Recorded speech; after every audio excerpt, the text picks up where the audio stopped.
Olá pessoal, sejam muito bem-vindos ao Papo Cripto, o programa do seu dinheiro sobre criptomoedas, encabeçado por mim, Renan Souza, o repórter de criptomoedas aqui do Seu Dinheiro. Hoje a gente está com uma novidade muito especial para vocês. Agora o Papo Cripto também vai ficar disponível no Spotify. Você vai poder encontrar a gente tanto aqui no YouTube do Seu Dinheiro, quanto na página do Spotify do Seu Dinheiro. O nosso programa vai dividir um certo espaço, assim, com o Touros e Ursos, né? O podcast do Vinícius Pinheiro, da Júlia Vilchen e do Victor Aguiar sobre os principais movimentos do mercado. Então, se você não sabe muito bem o que é o Papo Cripto ou o Touros e Ursos, vai lá na página do Spotify do Seu Dinheiro e dá uma olhada. Tem um material muito legal para vocês acompanharem, gente. Bom, dito isso, vocês devem ter reparado que a volatilidade do mercado nos últimos dias não está nem um pouco de brincadeira, né? A terceira semana de guerra entre Rússia e Ucrânia, a gente viu uma disparada do preço do petróleo, uma disparada do ouro, uma queda no mercado cripto. Aí, a cada anúncio de uma possível paz, o mercado volta a subir, a continuidade da guerra, o mercado cai. Teve a ordem executiva da Casa Branca, né, sobre criptomoedas, conhecida como Lei Biden, que também foi publicada essa semana. O Bitcoin saiu do patamar de 36 mil, chegou até os 42 mil dólares nos últimos dias e voltou agora, que a gente está conversando aqui, no patamar de 38 mil. Bom, para ajudar a gente nesse momento, né, a entender o que está acontecendo nos últimos dias, o nosso convidado de hoje é Fabrício Tota, diretor do mercado Bitcoin e da 2TM. Tudo certo, Tota? Tudo bom, Renan? Obrigado pelo convite, um prazer estar aqui com você. Imagina, o maior prazer é todo nosso receber alguém tão gabaritado assim para poder falar de um assunto tão complexo como são as criptomoedas e como é analisar esse momento do mercado, né? Então, Tota, me diz, tudo isso que está acontecendo, né? A gente pode passar aqui horas falando só do que aconteceu hoje no mercado cripto, né? Mas a gente viu a tradicional volatilidade do mercado acompanhando aí a última semana, os últimos 15 dias. Mas um ponto me chamou a atenção nesse período, né? A gente está falando aqui na quinta-feira. Ontem foi divulgada aquela ordem executiva do Joe Biden, né? O que a gente está chamando aqui de Lei Biden. E o Bitcoin estava em alta significativa, cerca de 8, 9%.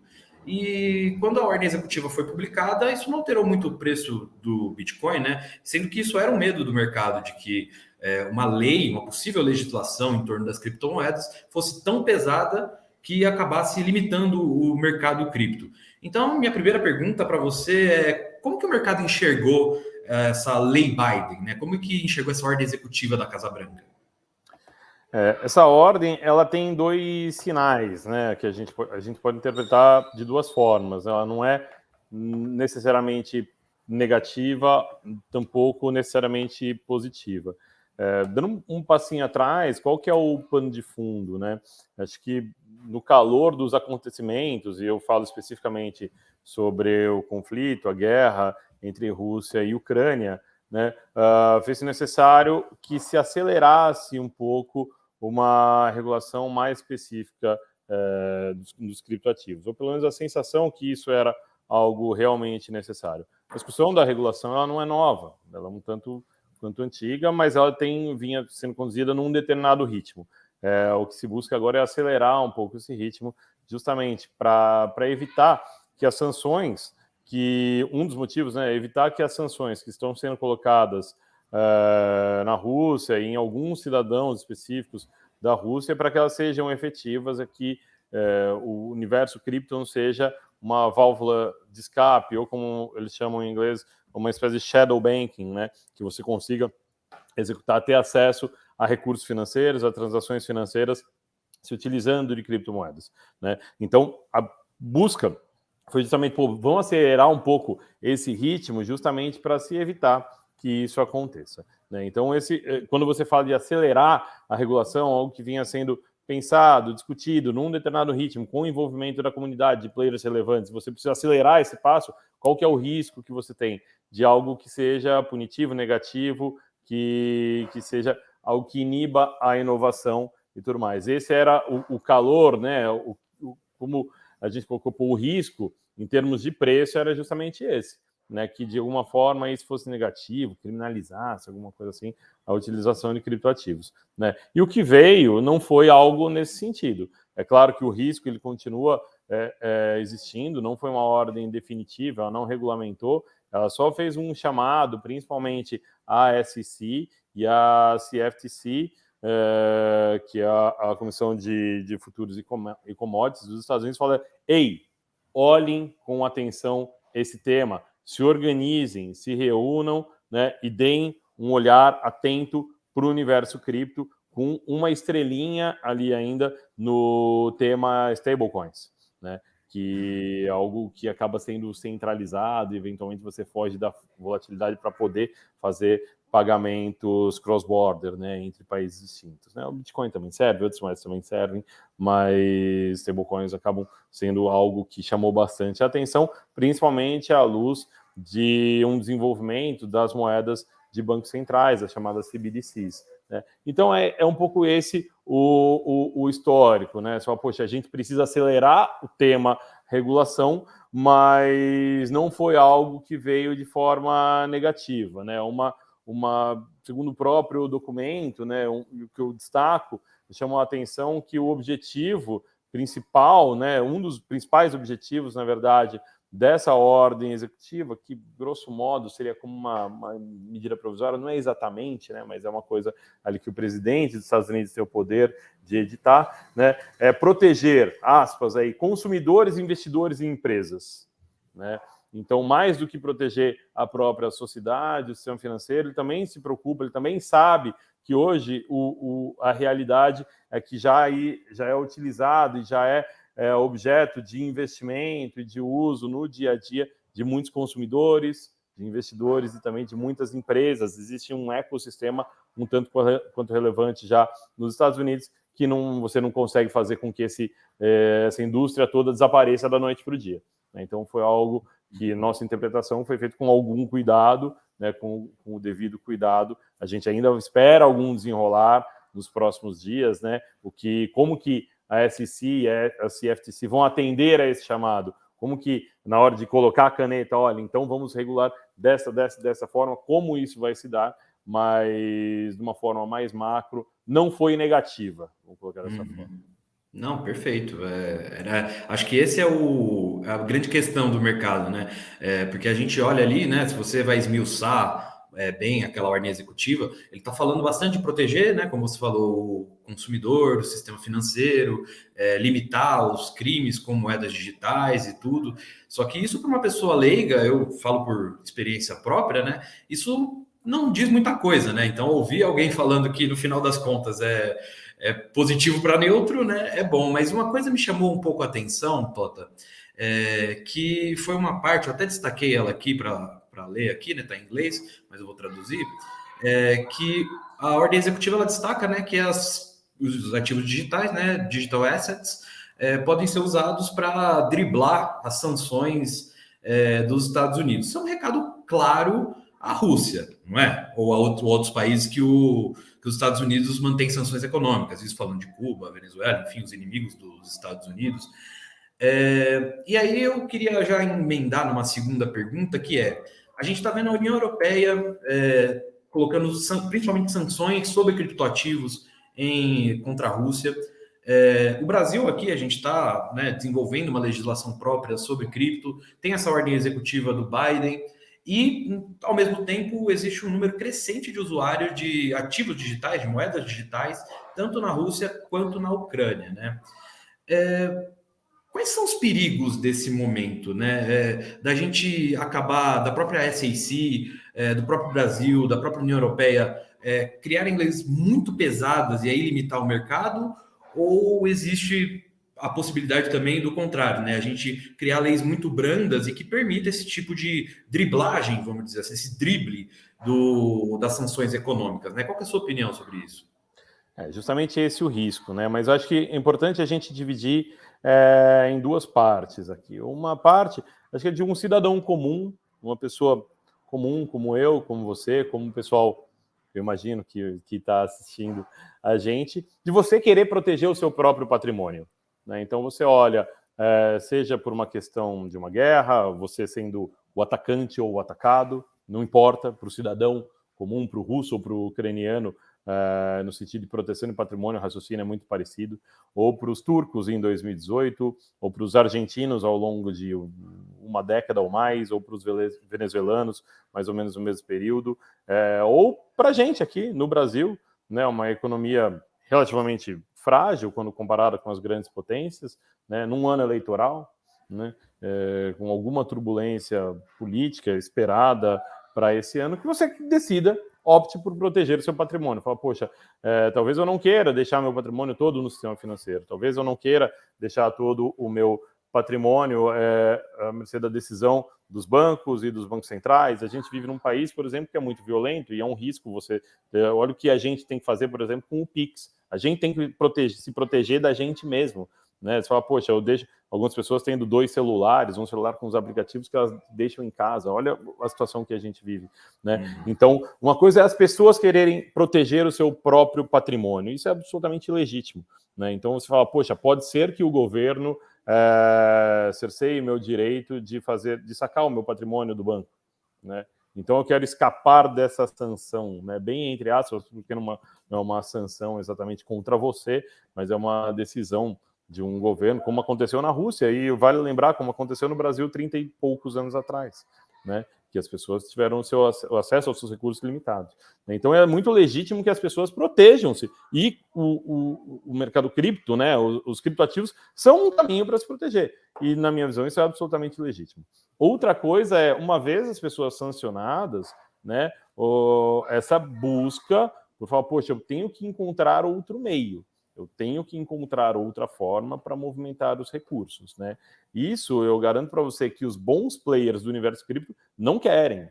Eles não querem servir de guarida para esse tipo de ilícito, né? As pessoas protegerem o seu patrimônio, sim, estamos aqui. O mercado Bitcoin é o primeiro a levantar a mão nesse sentido, né? Como alternativa para você cometer um ilícito porque você teve suas contas bloqueadas ou algo do tipo, definitivamente nem o mercado Bitcoin, nem as boas exchanges querem isso, né? Ninguém quer. Nem a padaria quer, nem o mecânico quer, nem um dealer de arte quer. Ninguém quer servir de caminho de passagem, né, para uma pessoa sancionada, né, que não pode, mas que tem seu acesso ao sistema financeiro bloqueado por razões legítimas, né, que ela passe a usar de forma alternativa o universo cripto. Então, é muito importante essa separação, né? É algo que, nesse sentido, a regulação, ter uma interlocução com os bons players desse mercado é fundamental para que venha uma regulação na medida certa, no tom correto, também para que a gente proteja desse tipo de ilícito. Trazendo para o caso brasileiro, por exemplo, a gente teve no ano passado o caso do de Cabo Frio, enfim, da Gás Consultoria, que muita gente recebeu. Falou, olha, aconteceu um ilícito, ativos foram apreendidos, todas as exchanges foram notificadas. Ninguém quer fazer negócio para esse tipo de ilícito, né? E a gente tem a justiça que nos apoia, né, nesse sentido, e fala, cara, olha, vocês todos, aconteceu isso, estejam notificados e a gente não permitam que essa pessoa aqui, que não é uma pessoa sancionada, mas que tinha uma medida judicial contra ela de bloqueio de bens, atue, seja nos bancos, seja nas corretoras de valores, seja nas corretoras de criptoativos. É muito importante fazer essa separação. Uhum.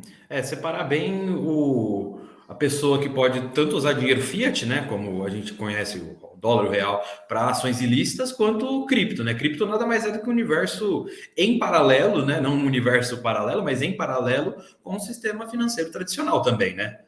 Exatamente. E essa sua comparação com fiat, principalmente quando a gente fala de cash, né, de dinheiro físico, ela é muito semelhante, né? As pessoas, se pessoas funcionárias forem sacar em reais ali, notinha em cima de notinhas, também não conseguirão, né? E o efeito é o mesmo, elas podem conseguir acesso a isso de alguma forma, enfim, e continuarem com as suas atividades, mas definitivamente nisso tem uma boa similaridade. E o problema não é do dinheiro em si, né? Você concorda? Então, assim como não é dos criptoativos. É uma regulação num outro nível aqui, que é nos players em quem está atuando nesse mercado, em cada uma das jurisdições. Seja quem está atuando de forma legítima aqui no Brasil, nos Estados Unidos, na Europa, na Ásia, enfim, qualquer país onde isso seja possível. Uhum. Tota, me veio uma pergunta agora na cabeça, eu não sei se você consegue me responder. O mercado Bitcoin, ele tem pessoas, né, na Rússia que usam a plataforma ou você não tem esse número? Rússia especificamente não, é um país que a gente não atende já há algum tempo. Na verdade, o mercado Bitcoin ele é uma exchange com foco estritamente local, né, no Brasil. A gente tem sim alguns clientes estrangeiros, né, são clientes institucionais, mas é uma minoria absoluta, são muito selecionados esses players que têm atuação fora do país e que operam aqui com a gente, né. A Não, não. Rússia especificamente, posso te afirmar, nem Ucrânia, a gente não tem nenhum cliente nem na Rússia, nem na Ucrânia. Não, legal. É importante perguntar isso, né? Porque a gente viu diversas exchanges, como a Binance, a FTX, se não me engano, a Coinbase também, sancionando, né? Então, eu acho que é importante para quem está nos ouvindo, quem está nos vendo aqui, também saber disso, né? Como vocês têm o foco local, então, Algumas se felizmente ou infelizmente. manifestaram, né, proativamente, falaram, olha, eu vou bloquear o acesso, ou não vou, enfim, foi bem variada a reação desses players, né, mas a maior parte falou, ó, o que o governo daqui da jurisdição onde eu atuo me falar, eu vou seguir, né, que eu acho que é o mais prudente mesmo a se fazer, porque como o próprio Brian da Coinbase, ele colocou num texto que ele escreveu, cara, desculpa, mas não é o cidadão médio que eu vou acabar punindo a pessoa errada, né? Se você fizer um bloqueio. Então, tem um risco aí de você tomar essa decisão de forma unilateral, né? É melhor você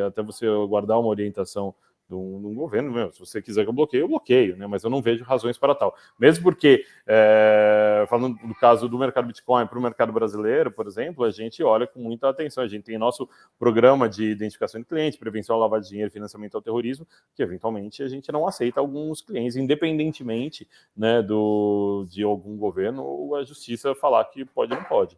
A gente sempre faz essa verificação de dinheiro com origem, dinheiro de origem ilícita e tudo mais, para que a gente não seja utilizado para nenhum tipo de ilícito ou de fraude.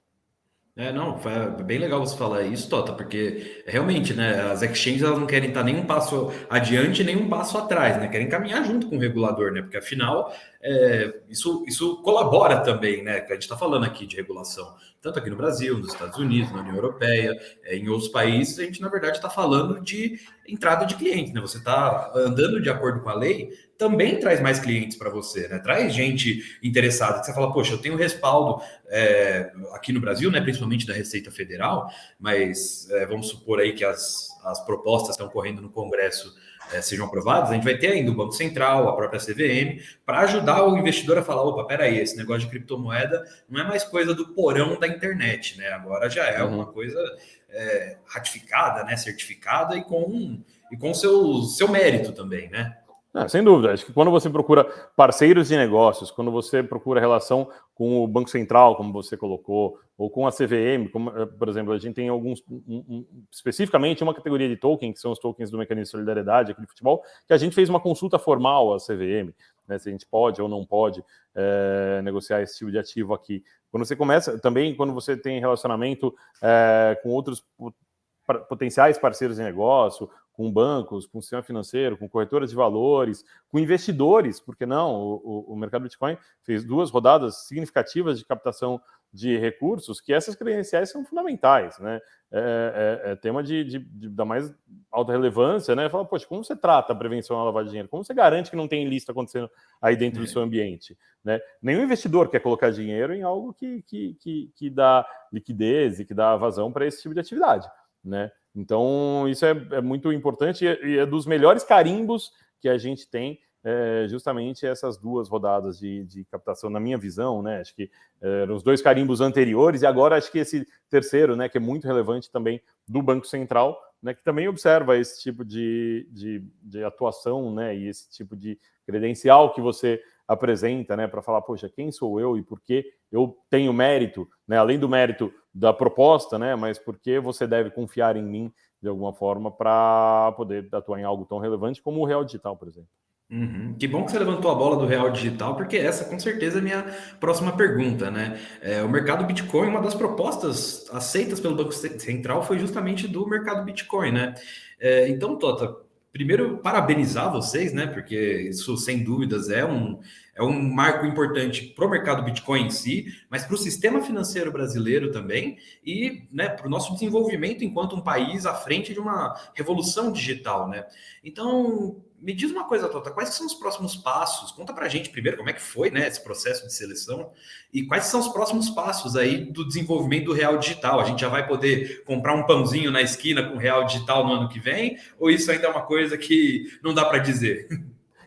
O que eu acho o mais interessante disso, e que vale até a gente desmistificar um pouco, às vezes o pessoal tem uma visão meio burocratizada de alguns órgãos, né? O Banco Central, por exemplo.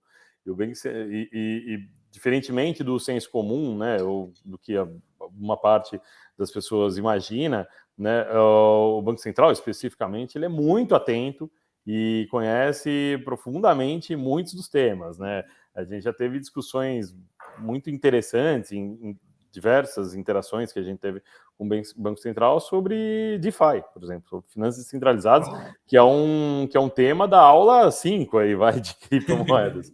Né? Então, e não foi a gente explicando, foi um debate, uma discussão. Né? Foi uma conversa que... Cabeça a cabeça ali. Exatamente, sabe? O que nos deixa muito felizes, sabe?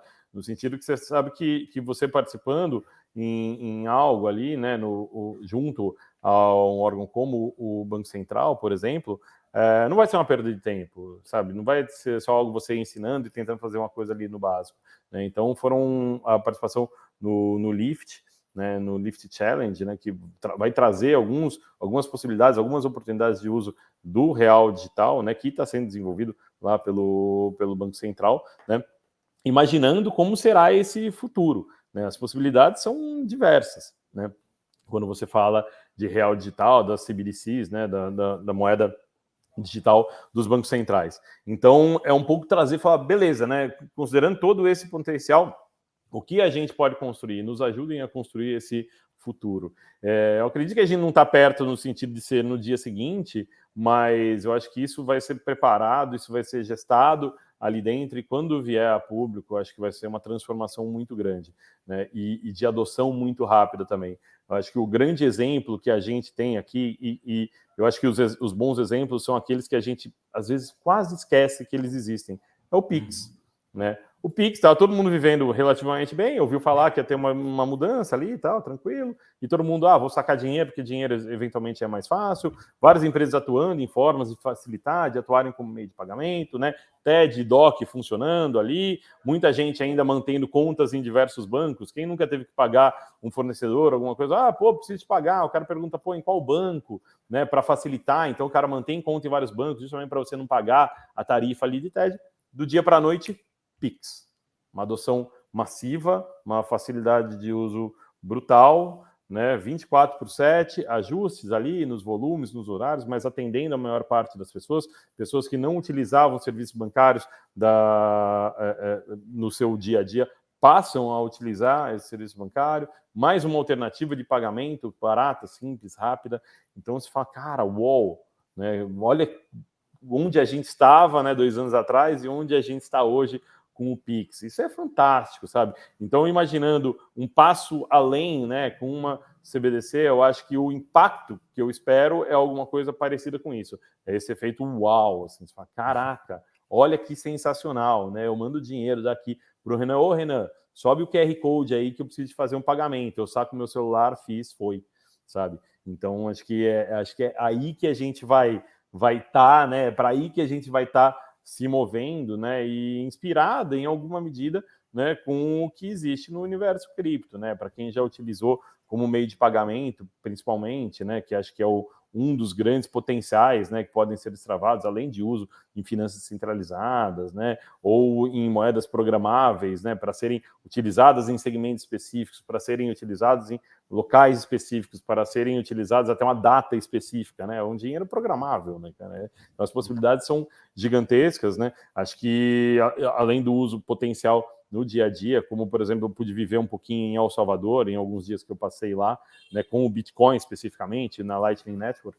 Então acho que isso realmente pode ser transformador. Né? Eu fico muito ansioso, né? Eu imagino que a gente ainda deva demorar um pouquinho de tempo, né, para ver isso, não é algo que vai acontecer no mês que vem, mas eu acho que é algo que pode impactar de uma forma muito significativa a vida de pessoas comuns, né? E acho que é aí que a gente vence, né? Quando a gente não atua só em quem já está incluído, em quem já é iniciado em um tema ou outro, né? Mas sim quando a gente consegue trazer mais pessoas, né, e trabalha nessa inclusão financeira também da população, que foi um impacto super positivo do Pix, né? Você incluiu realmente muitas pessoas no sistema financeiro. Eu acho que aí é que a gente, como sociedade, está caminhando para um lugar melhor. Uhum. Então você passou um tempo lá em El Salvador acompanhando essa introdução do Bitcoin, Tota. Me conta um pouco dessa história. Sim, eu tive a oportunidade de passar alguns dias em El Salvador, por ocasião da LabitConf, que foi realizada lá no final do ano passado. E, poxa, foi super interessante ver o funcionamento ali no dia a dia, né? Tem boas notícias e más notícias. A boa, realmente funciona. E é incrível, né? As más, né? Que acho que tem, não sei, acho que tem mais más do que boas aqui.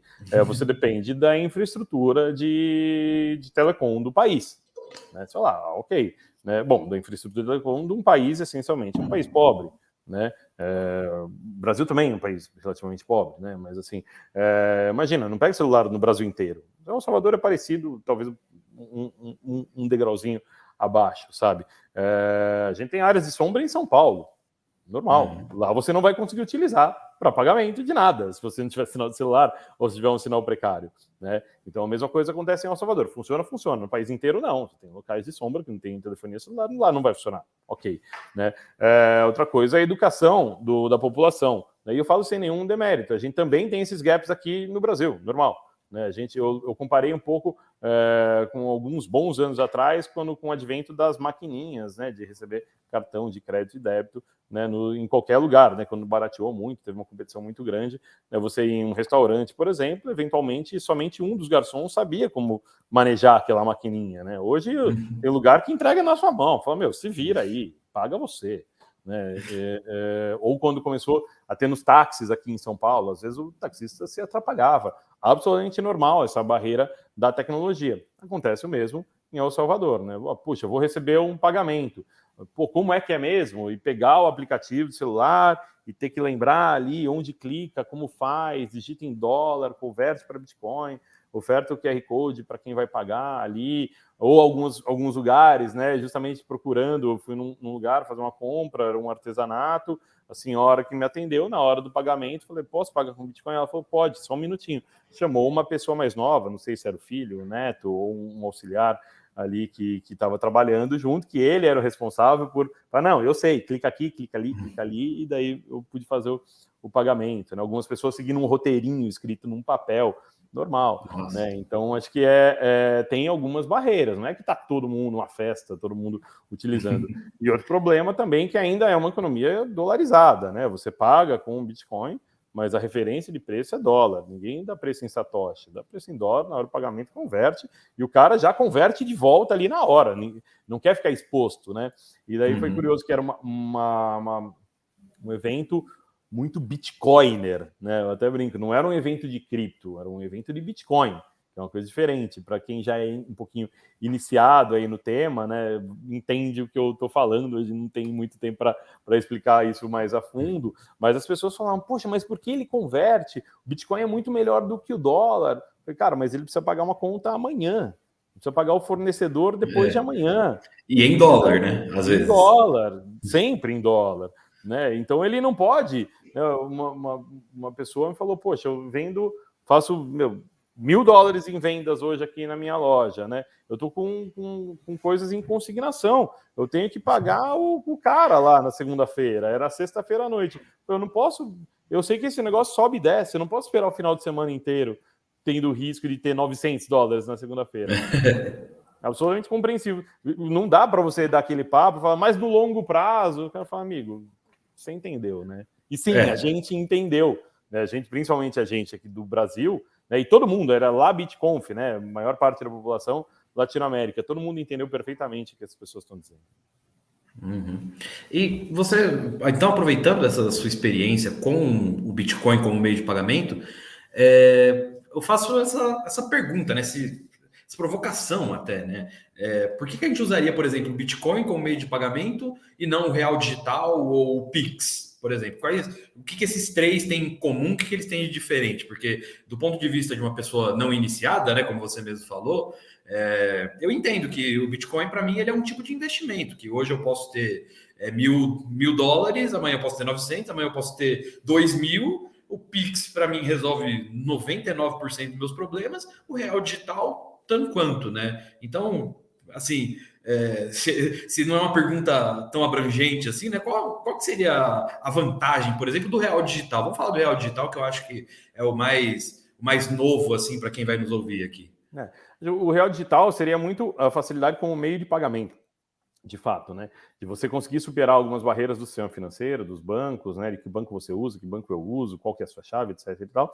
Se você já tivesse a sua carteira, mesmo que sendo provida por um banco, né? Mas que eu pudesse te pagar. É quase que como a definição de qual língua a gente vai falar, né? Acho que uma decisão seria qual língua a gente vai falar e o que a gente vai utilizar para se comunicar. Então a gente pode definir que a gente vai falar real e vai utilizar o real digital para se falar, tá? Mas a língua é o real, o canal, real digital. A gente poderia definir a mesma língua real, mas eu te pagar em cash, ou te pagar com uma TED, né? Alguma coisa parecida com isso. Né? Se a gente opta por outra língua, por exemplo, o Bitcoin, primeiro, você tem que falar também, né?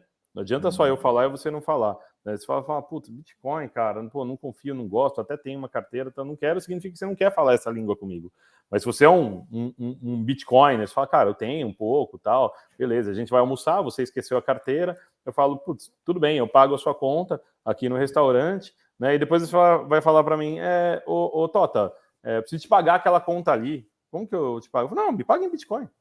Você tem Bitcoin, eu também tenho Bitcoin, ok. É como se a gente decidisse começar a conversar em inglês e espanhol. A única diferença é que a gente tem que se entender. Né? Você tem que topar, eu tenho que topar também, a gente tem que estar confortável com isso. Né? Então, acho que a diferença é quando o mundo começar a falar Bitcoin, né? Mais pessoas tiverem patrimônio ou parte de seu patrimônio em Bitcoin, aí as coisas começam a ficar mais fáceis. Né? Eu com alguns amigos, né? Ou com o próprio pessoal do mercado Bitcoin, às vezes, numas transações pequenas, assim, a gente dá uma forçadinha de barra. Pô, tô te devendo um dinheiro. Pô, vou te pagar em Bitcoin.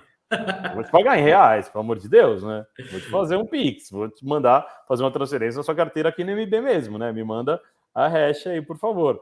Né? Ou com outros amigos que são clientes também e que têm carteiras. Então, acho que é um pouco essa a decisão, né? Mas se a gente está falando em dólar, a gente está falando em reais, a gente está falando em euro, e a gente não está utilizando, né, como parte do patrimônio, né, parte da alocação, uma criptomoeda, acho que mais especificamente Bitcoin, não adianta. Ele vai servir só como meio de pagamento.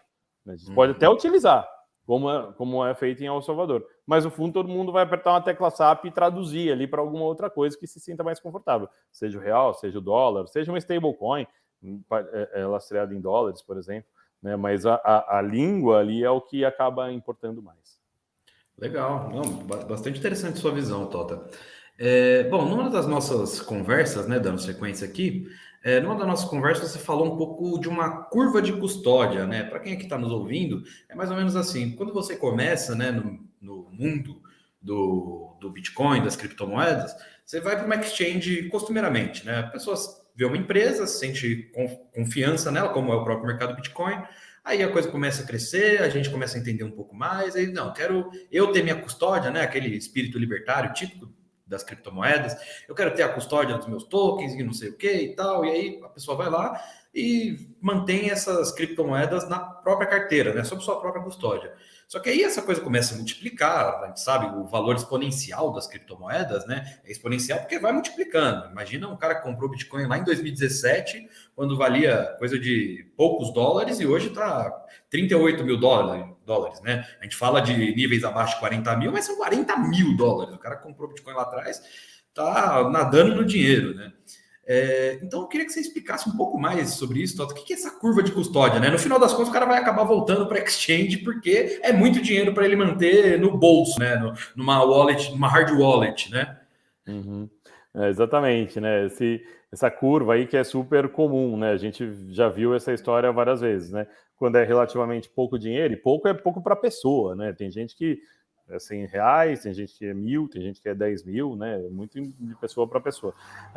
Quando é relativamente pouco dinheiro para essa pessoa, deixa na exchange, fala, não estou nem prestando atenção. Quando dá essa porrada, ou o cara consegue, às vezes não é nem pela alta do ativo, né? Eventualmente pode ser porque o cara decidiu fazer uma alocação mais significativa, daí ele começa a pensar no tema custódia. Poxa, mas exchange não é carteira, será que eu não deveria fazer esse saque? Não, vou cuidar disso. E eventualmente vai estudar um pouquinho o assunto, põe uma carteira tipicamente no celular e vai falar, não, eu mesmo vou fazer a custódia disso. De repente, quando o dinheiro fica ainda mais significativo, ele fala, cara, não dá para deixar no celular isso.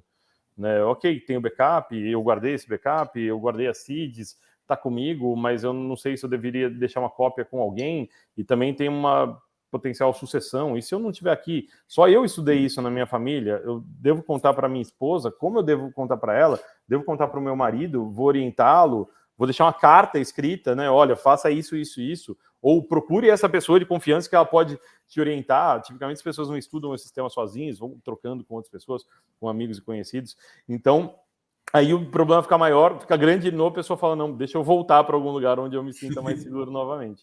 Porque é uma grande responsabilidade mesmo. É muito legal poder fazer a custódia dos seus próprios ativos, mas é uma responsabilidade enorme. Tem N casos, dos mais cômicos aos mais trágicos, né, de pessoas que perderam temporária ou definitivamente o acesso aos seus criptoativos. Né?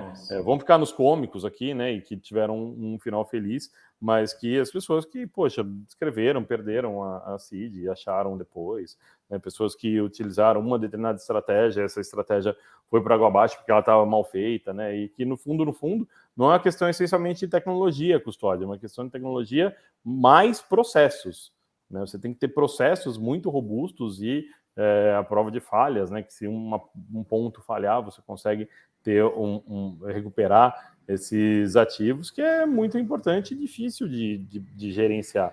É uma pessoa sozinha para um valor significativo de dinheiro sofre, né? E eu sempre coloco uma questão no final, como você se sentiria se você tivesse comprado, sei lá, 50 bitcoins há 20 anos, não dá, né? Mas enfim, há 5, 6 anos atrás, e você tivesse perdido por sua própria incompetência. Você fala, putz, eu perdi.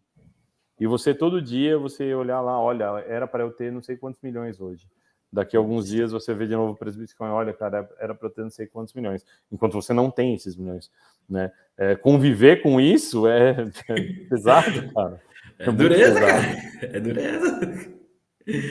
Não, legal, cara. É legal, né? Você foi falando assim, foi me dando até uma ansiedade, assim, né? Que você Dá uma fala, putz. ansiedade. Não, é porque a gente conversando aqui, né? A gente sempre conversa com tanto entes do mercado quanto pessoas que são entusiastas mesmo. E aí você ouve uma história Teve um minerador de Ethereum que começou lá quando o Ethereum era um projeto esqueleto só, né? E aí o cara começou, enfim, a minerar lá atrás, né? Ainda tinha uma remuneração muito baixa, né? Porque, enfim, o token não valia nada. E aí o PC dele queimou. Um dia determinado, o hardware dele queimou. E aí ele deixou de lado, né? E depois de algum tempo ele foi tentar recuperar esse hardware, porque o Ethereum tinha disparado. Chegou na casa dos 3 mil dólares na época. Ele falou, pô, tem que recuperar, aqui tem milhões. E realmente, né? É aquela questão da custódia. O cara tem esses milhões travados ali, mas... E aí, se estivesse numa exchange, como é que você faria, né? Tem essa questão a se ponderar.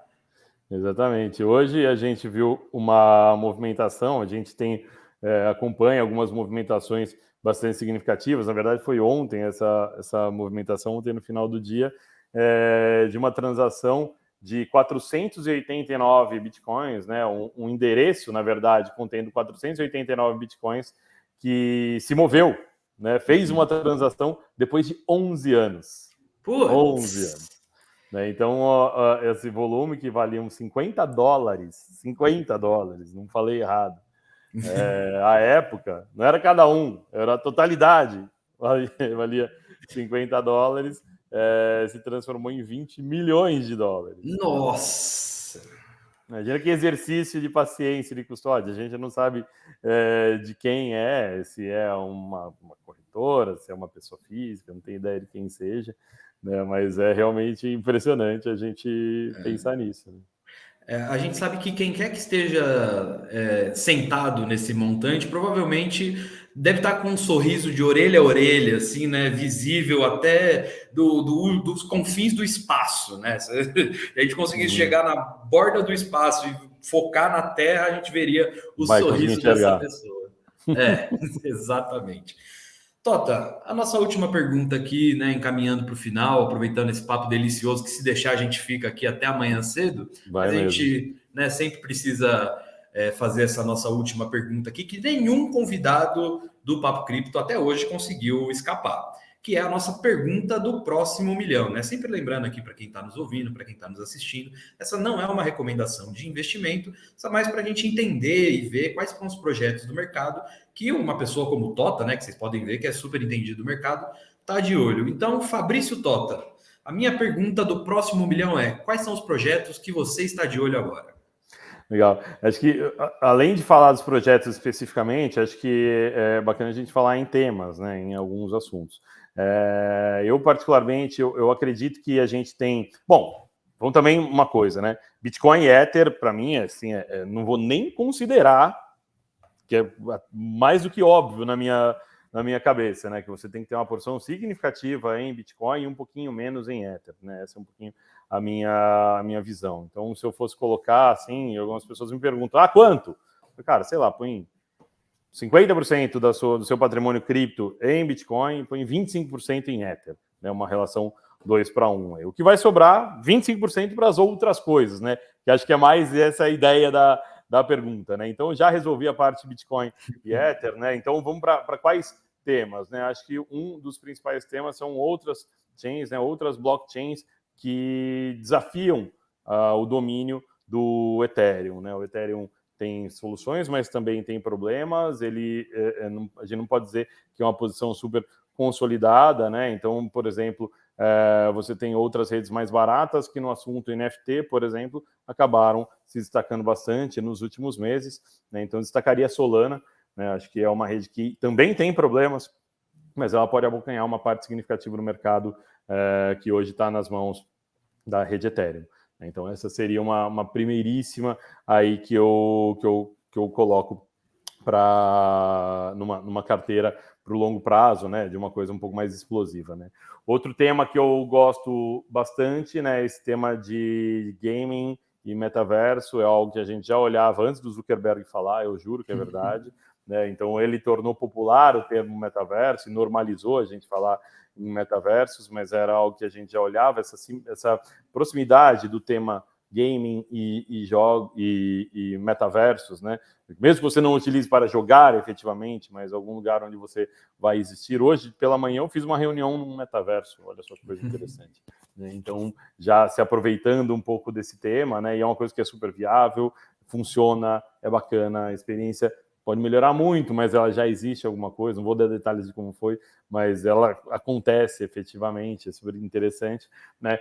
Então, acho que esse assunto eu acho bastante relevante e uma aposta que eu colocaria é a Decentraland, que é um desses metaversos, a moeda Mana, né? Então, acho que é uma outra que vale muito a pena a gente olhar também. Né? E um terceiro tema aqui para fechar, para a gente ficar em 3 temas e 3 moedas, são as finanças descentralizadas, né? E eu gosto muito, um assunto que é algumas pessoas falam, poxa, mas isso não é exatamente o que o mercado Bitcoin faz, em alguma medida sim, por isso que a gente faz muitas outras coisas e não parou na ideia de ser uma exchange, que é uma ideia das exchanges descentralizadas. Você tem a Uniswap, que é uma das maiores que a gente tem, né, que o token Uni é o token que representa a possibilidade de você ganhar dinheiro com uma exchange descentralizada, né, como a Uniswap.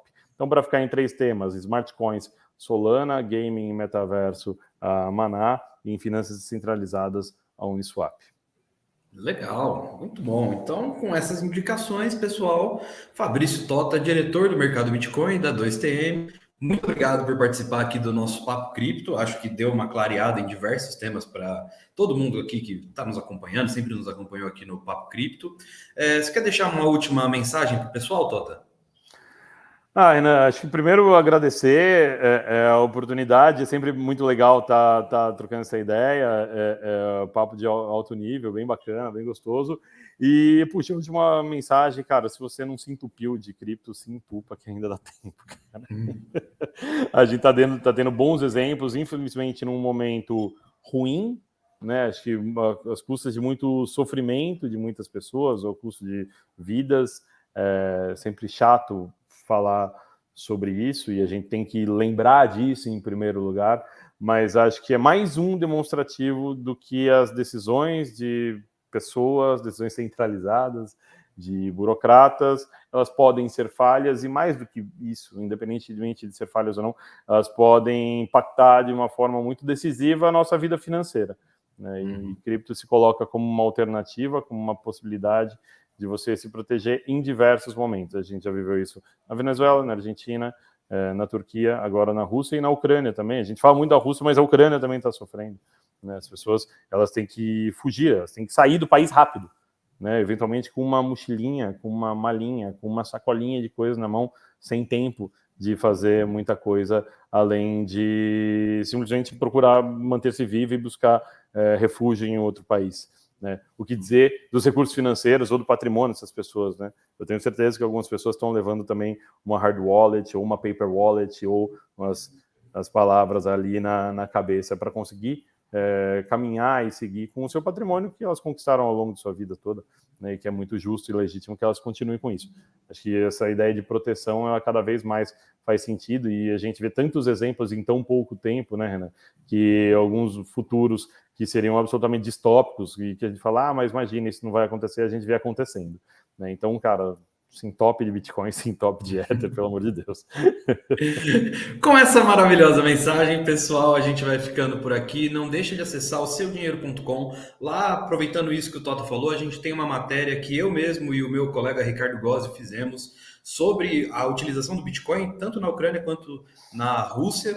E também não deixa de se inscrever no nosso canal do YouTube, no nosso Spotify, que a gente está lá também, e em todas as nossas redes sociais. O link para todas elas vai estar na descrição do vídeo e na descrição do podcast. Eu sou Renan Souza e a gente vai ficando por aqui. Pessoal, forte abraço, Tota. Tchau, tchau. Valeu, Renan, obrigado.